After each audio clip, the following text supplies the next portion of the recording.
My name is Otto Scharmann, and I am buried right here in that by that white stone there. I died in 1922. When I was 14, my dad brought his family to Marshfield from Dodge County, and we had a farm out on the east end of town. And when I was 21, he turned me loose from the farm and let me go on by myself. And I came to town, or no, excuse me, I went back to Dodge County and I learned the carpenter trade.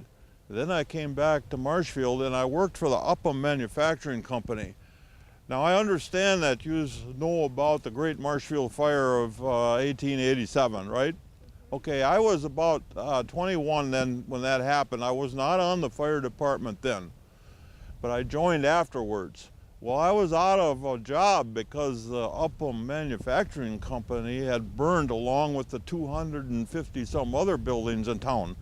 And when you look at this diorama that they have in town here, this is the way the town looked before the fire, and this is the way the town looked the day after the fire.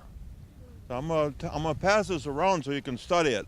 This is a picture of the fire department in 1899.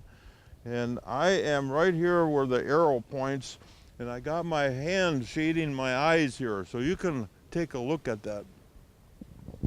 The day of the fire, in June 27th, 1887, the fire was so great that the firemen could not keep up with it. In fact, it was so fast that they had to drop all their equipment and run. They lost the fire wagon, or the fire cart, and they lost the ladder wagon.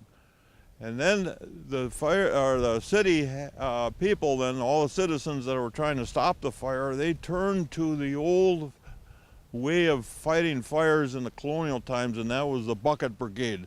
And that's where people line up from a fire to the water source and pass buckets. Well, that was useless. That was why the fire burned the way it did. And the only thing that really put the fire out was the fact that it ran out of fuel. After the town got rebuilt, I went back to work for Upham Manufacturing, and then I bought into a machine shop, and the machine shop was rebuilt by my partner and I, called the Scharmann Machine Shop and Foundry. And you'll see that building today when you go down Veterans Parkway. You'll see some red buildings to the south when you get downtown, and it says that Cole's Machine Shop on it. Well, that's the building that my partner and I built and used in our business. Later on then, we bought into a hardware store, and we turned the hardware store into a theater, and there was 3 partners in it, so we called it the Tri-Theater.